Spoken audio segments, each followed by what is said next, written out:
So आज चाहिँ हामी डाइजेस्टिभ सिस्टमको बारेमा पढिरहेको छौँ है। के बारेमा? डाइजेस्टिभ सिस्टमको बारेमा। सो डाइजेस्टिभ सिस्टममा फर्स्टमा पढ्ने भनेको हामीले माउथको बारेमा। कसको बारेमा? माउथको बारेमा। माउथमा कुराहरू के याद राख्ने भने अप्पर जो र लोवर जो दुइटा हुन्छ है। के हुन्छ अरे एउटा अप्पर जो हुन्छ एउटा लोवर जो हुन्छ है। मैले यो कुरा पहिला नि भनेको थिएँ, यो जुन अप्पर आउने बित्तिकै के राख्ने भने फिक्स्ड राख्ने याद। के राख्ने अरे? फिक्स्ड। के याद राख्ने अरे? फिक्स्ड है। अनि लोवर जो हुन्छ लोवर जो भनेको के हुन्छ? मुभेबल हुन्छ। के हुन्छ? मुभेबल हुन्छ। अनि अप्पर जो हुन्छ नि अप्पर जोमा टिथ हुन्छ। के हुन्छ अरे? अप्पर जोमा टिथ हुन्छ।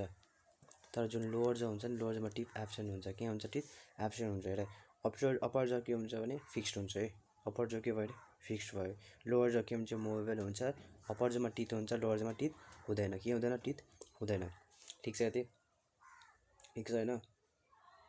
ठिक छ होइन? अनि जुन ठिक छ है, यति पढ्यो होइन? अनि त्यसपछि पढ्ने के भनेको टिथको बारेमा के? टिथ कुन कुन हुन्छ भनेर के? कस्तो कस्तो टाइपको टिथ हुन्छ, कहाँ हुन्छ अरे? यो के बारेमा पढिरहेको हामीले? फ्रगको बारेमा। जो टिथ के हुन्छ अरे? एक्रोडन्ट। कसो? एक्रोडन्ट हुन्छ। अर्को कुन टिथ हुन्छ? अर्को कुन हुन्छ थाहा छ? पोलिफाइडन्ट। पोलिफाइडन्ट।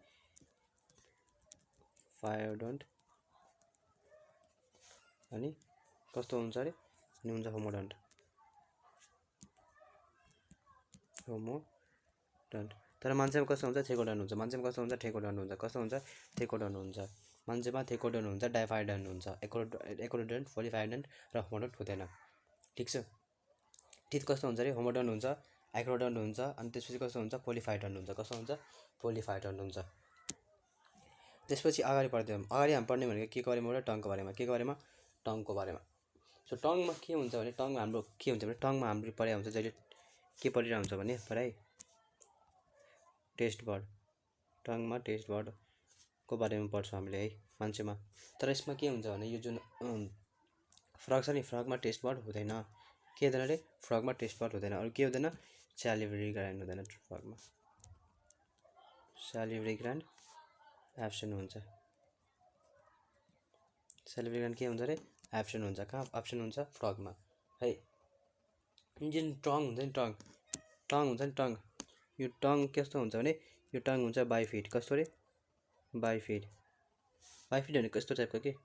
यस्तो टाइप हुन्छ, यस्तो टाइपको टङ हुन्छ के? अनि यस्तो टाइपको टङ हुन्छ है। अनि टङ हुन्छ भने हाम्रो टङ कस्तो हुन्छ? पोस्टरियर के हुन्छ भने फिक्स्ड हुन्छ है। पोस्टरियर फिक्स्ड हुन्छ नि त। तर यिनीहरूको के हुन्छ भने एन्टेरियर हुन्छ नि, एन्टेरियर पार्ट हुन्छ नि टङको, त्यो चाहिँ फिक्स्ड हुन्छ कि अगाडिको पार्ट नै फिक्स्ड हुन्छ के हुन्छ अरे? के हुन्छ भने एन्टेरियर पार्ट हुन्छ नि, एन्टेरियर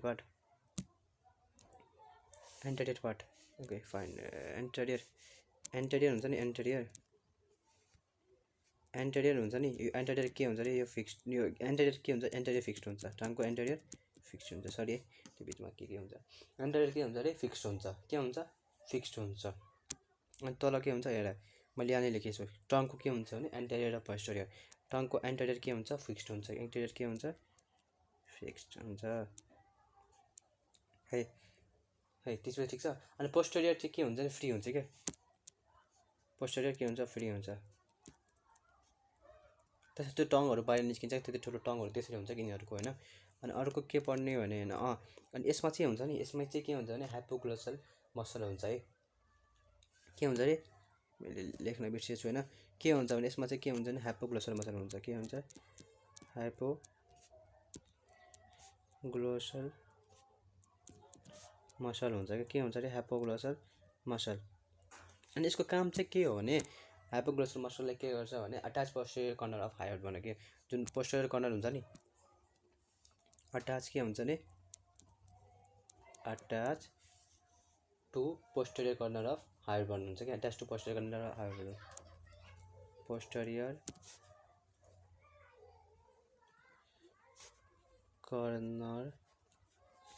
पोस्टेरियर कर्नर अफ के अरे? Higher burn. के अरे? Higher burn.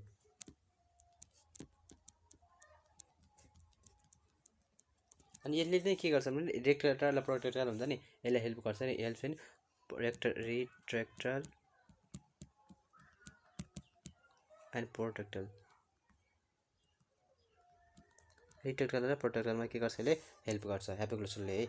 अनि यो जुन एपिग्लटिस छ नि एपिग्लटिस फ्रगमा हुँदैन के हुँदैन रे एपिग्लटिस फ्रगमा हुँदैन एपिग्लटिस कहाँ हुँदैन फ्रगमा एपिग्लटिस हुँदैन ठीक छ यति बुझ्यो है त्यसपछि भनेको ओसोफागस हुन्छ नि फ्रगमा ओसोफागस यो फ्रग हुन्छ नि ओसोफागस लेस डेभलप हुन्छ कस्तो हुन्छ रे लेस डेभलप थोरै भएको हुन्छ कि ओसोफागस त्यस्तो खासै डेभलप भएको हुँदैन अनि के हुन्छ सर्ट ब्रोड ट्युब हो त्यो सबैले थाहा छ सर्ट ब्रोड ट्युब हो ओसोफागस के हो सर्ट ब्रोड ट्युब हो है अनि त्यसपछि के हुन्छ भने यसमा चाहिँ इन्जाइम हुन्छ कि इन्जाइम हुन्छ कुन इन्जाइम हुन्छ भने पेप्सिनोजेन कुन इन्जाइम हुन्छ पेप्सिनोजेन त्यसले हामी सम्झिन्छौँ होइन पेप्सिनोजेन भएपछि त यहाँ चाहिँ के हुन्छ भने त्यो हुन थाल्छ के हुन्छ फङ्सनल हुनसक्छ डाइजेसन हुनसक्छ त्यस्तो हुँदैन है जुन पेप्सिनोजेन छ नि यो चाहिँ फङ्सनल हुन्छ ओन्ली फङ्सनल इन स्टोमक के जुन पेटमा गइसक्यो मात्रै के हुन्छ यो फङ्सनल हुन्छ कि पेटमा गयो त्यसपछि के हुन्छ यो फङ्सनल हुन्छ कि पेटमा गएपछि मात्रै के हुन्छ यो फङ्सनल हुन्छ त्यसपछि परम स्टोमकको बारेमा हेरौँ स्टोमकमा के हुन्छ दुईवटा पार्ट हुन्छ एउटा पोस्टेरियर पार्ट हुन्छ एउटा एन्टेरियर पार्ट हुन्छ एउटा पोस्टेरियर पार्ट हुन्छ एन्टेरियर पार्टमा के छ अरे कार्डियक पार्ट एन्टेरियर पार्टलाई के भन्छ कार्डियक पार्ट अनि पोस्टेरियर पार्टलाई के भन्छ पाइलोरिक पार्ट के अरे एन्टेरियर पार्टलाई के अरे कार्डियक पार्ट अनि मान्छेमा कतिवटा हुन्छ अरे पार्ट तीनवटा के फन्डस कार्डियक अनि पाइलोरिक है फन्डस कार्डियक र पाइलोरिक अनि कुन स्फिन्क्चर हुन्छ मान्छेमा कार्डियक स्फिन्क्चर पाइलोरिक स्फिन्क्चर यहाँ चाहिँ कुन हुन्छ पाइलोरिक स्फिन्क्चर हुन्छ पाइलोरिक स्फिन्क्चर है ठिक छ है पाइलोरिक के हुन्छ स्फिन्क्चर हुन्छ पाइलोरिक स्फिन्क्चर हुन्छ ठिक छ अनि त्यसपछि के हुन्छ भने ग्यास्ट्रिक ग्ल्यान्डहरू हुन्छ कहाँ ग्ल्यान्ड हुन्छ हाम्रो स्टमकमा होइन हाम्रो स्टमकमा पनि ग्यास्ट्रिक ग्ल्यान्ड हुन्छ तर हामीले के को बारेमा पढिरहेको छ अहिले फ्रगको बारेमा यहाँ कुन छ ग्यास्ट्रिक ग्ल्यान्ड हुन्छ ग्यास्ट्रिक ग्ल्यान्डमा तीनवटा ग्ल्यान्ड हुन्छ एउटा तीनवटा ग्ल्यान्ड कुन रे फर्ममा पेप्टिक जाइमोजिन र चिफ सेल भन्छ त्यसलाई के भन्छ पेप्टिक जाइमोजिन र चिफ सेल के अरे पेप्टिक जाइमोजिन र चिफ सेल फर्स्टमा के हुन्छ पेप्टिक जाइमोजिन सेल त्यसले के प्रड्युस गर्छ पेप्सिनोजेन प्रड्युस गर्छ सेकेन्डमा के छ अक्जिन्टिकले के प्रड्युस गर्छ एससिएल अनि मिकसले के प्रड्युस गर्छ मिसिन तीनवटा ग्यास्ट्रिक ग्ल्यान्ड हुन्छ है फ्रगको लागि पढिरहेको छु ठिक छ अनि जुन पेप्सिनोजेन छ नि पेप्सिनोजेनले के गर्छ भने पेप्सिनोजेनलाई पेप्सिनमा कन्भर्ट कसले गर्छ भने एचसिएलले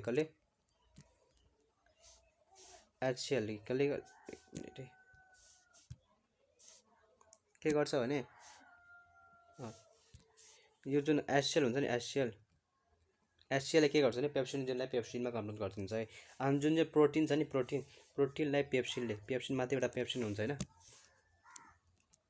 माथि एउटा जुन पेप्सिन आएको हुन्छ नि त्यो पेप्सिनले के भन्छ प्रोटिनलाई पेप्टोन्स र प्रोटिन्समा चेन्ज गरिदिन्छ कि पेप्टोन्स र प्रोटिन्समा चेन्ज गरिदिन्छ ठिक छ है त्यसपछि पढौँ स्मल इन्टेस्टाइनको बारेमा स्मल इन्टेस्टाइन भनौँ के भने स्मल इन्टेस्टाइनमा दुईवटा पार्ट छ कुन पार्ट दुईवटा पार्ट एउटा एन्टेरियर एउटा पोस्टेरियर एन्टेरियरमा के छ ड्युडेनम अनि पोस्टेरियरमा के छ इलियम के छ एन्टेरियरमा कुन छ ड्युडेनम अनि पोस्टेरियरमा के छ इलियम ठिक छैन अनि त्यसपछि हेर्नु है यो हामीले यो पढ्यो होला यो के अरे म्यामलियन फ्युचर हो या ब्रोनस ग्ल्यान्ड र क्रिप्ट लिभर कुन के हो अरे म्यामलियन फ्युचर हो के अरे म्यामलियन फ्युचर हो त्यसैले यो के हुन्छ भने जुन फ्रगमा यो के हुँदैन यो एब्सेन्ट हुन्छ के हुन्छ यो एब्सेन्ट हुन्छ ब्रोनस ग्ल्यान्ड र लिभर क्रिप्स र लिभर कुन के हुन्छ फ्रगमा एब्सेन्ट हुन्छ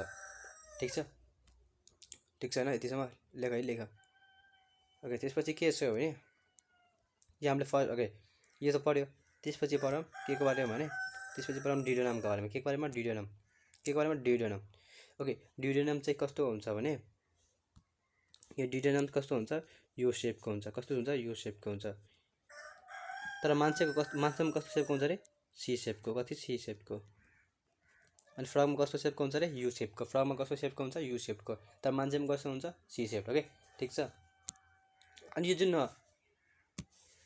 ड्युडेनम छ नि ड्युडेनममा के हुन्छ भने यसले के रिसिभ गर्छ हेपाटो प्यानक्रियाटिक डक्ट के रिसिभ गर्छ हेपाटो प्यानक्रियाटिक डक्ट रिसिभ गर्छ हैन हेपाटो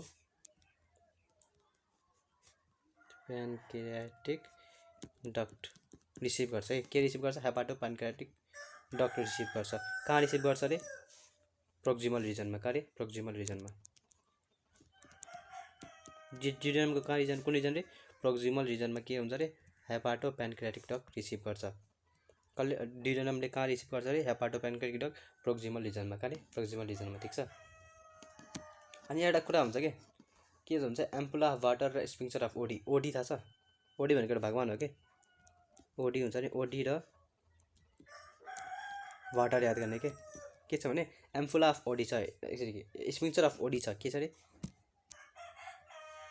स्फिङ्क्टर अफ ओडी र एम्पुला अफ वाटर।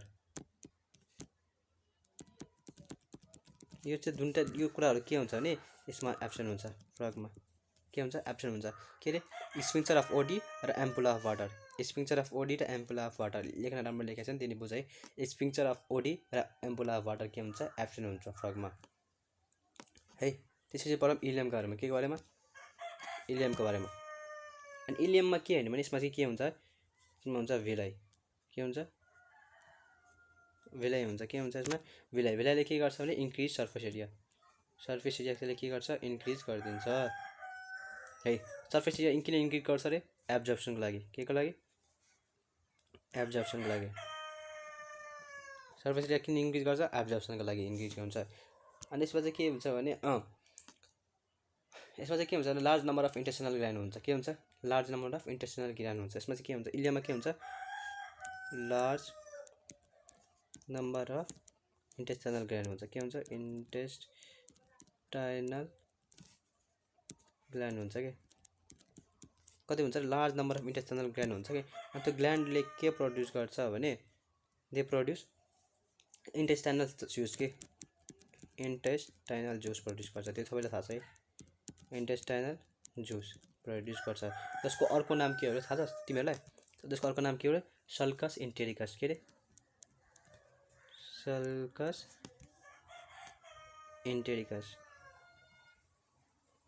के अरे सल्कस इन्टेरिकस के प्रड्युस गर्छ सल्कस इन्टेरिकस प्रड्युस गर्छ। इन्टेस्टाइनल जुस या सल्कस इन्टेरिकस प्रड्युस गर्छ है ठिक छ। अनि जुन यो छ नि इलियम चाहिँ के हुन्छ डाइलेट हुन्छ कि डाइलेट पोस्टेरियरली टु के हुन्छ फर्म रेक्टम डाइलेट हुन्छ कि त्यो हुन्छ नि यो इलियम त्यो के हुन्छ भने डाइलेट पोस्टेरियरली टु फर्म के अरे रेक्टम के फर्म रे रेक्टम त्यो चाहिँ के हुन्छ इलियम के हुन्छ डाइलेट पोस्टेरियरली हुन्छ। डाइलेट भनेको के हुन्छ भने अलि ठुलो हुन्छ त्यस पछाडि त्यसपछि के फर्म गर्छ रेक्टम फर्म गर्छ के फर्म गर्छ रेक्टम। रेक्टम के को लागि हो रे रेक्टम के को लागि हो भने एब्जर्प्सन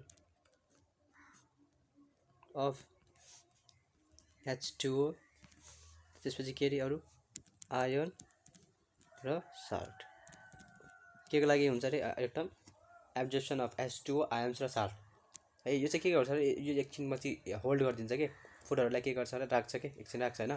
त्यसपछि के हुन्छ भने त्यसपछि के को बारेमा पढौँ कोलोइकाको बारेमा के को बारेमा कोलोइकामा के हुन्छ भने कोलोइकामा हुन्छ कोलोइकल च्याम्बर के हुन्छ कोलोइकल च्याम्बर हुन्छ है के हुन्छ कोलोइकल च्याम्बर हुन्छ। अनि यसमा चाहिँ के हुन्छ भने यो कोलोइका हुन्छ नि लिड्स आउटसाइड के लिड गर्छ अरे आउटसाइड थ्रु के अरे कोलोइकल अपर्चर के अरे कोलोइकल अपर्चर कोलोइकाबाट के हुन्छ अरे कोलोइकल अपर्चर हुन्छ नि त लिड्स आउटसाइड थ्रु कोलोइकल अपर्चर है ठिक छ लिड आउटसाइड थ्रु कोलोइकल अपर्चर हुन्छ होइन। अनि यसमा चाहिँ के हुन्छ भने यो चाहिँ के हो भने कमन च्याम्बर है यो चाहिँ के हो अरे कमन च्याम्बर हो के कमन च्याम्बर के को लागि त्यो त हेर्नु पर्यो नि त कमन च्याम्बर त भन्यो हामीले कमन च्याम्बर त के को लागि यो चाहिँ हुन्छ कमन च्याम्बर फर रेक्टम के अरे रेक्टम युरेटर हेड है सबै कुराको छ के रेक्टम युरेटर त्यसपछि ओभिडक्ट अनि त्यसपछि के छ urinary bladder common chamber head है कति धेरैको छ रेक्टमको छ युरेटरको छ ओभिडक्टको छ युरिनरी ब्ल्याडरको कमन च्याम्बर हो के यो है के हो रे कमन च्याम्बर। अनि जुन कोलोइका छ नि यो कोलोइका यो चाहिँ के भयो भने के हुन्छ भने ओपनिङ अफ रेक्टम हुन्छ नि रेक्टम इन्टु कोलोइकालाई के भन्छ थाहा छ तिमीहरूलाई ओपनिङ अफ रेक्टम इन्टु कोलोइकालाई के भन्छ थाहा छ यसलाई भन्छ हामीले एनस हाम्रोमा होइन मान्छेमा होइन मैले के को बारेमा भनिरहेको छु अहिले फ्रकको बारेमा भनिरहेको छु होइन के को बारेमा अरे फ्रकको बारेमा के हुन्छ अरे त्यसलाई के भन्छ एनस भन्छ के भन्छ एनस ओपनिङ अफ रेक्टम इन्टुको लागि ओके ओपनिङ अफ रेक्टम इन्टुको लागि के भन्छ एनस भन्छ के भन्छ एनस भन्छ के भन्छ अरे एनस भन्छ है यति कुरा हो होइन अरू चाहिँ हामी अर्को भिडियोमा पढौँला थ्याङ्क यू फर अनि त्यसपछि के हुन्छ लाइक सब्सक्राइब गर है अनि कमेन्ट गर के पढ्नु छ त्यसैले थ्याङ्क यू बाई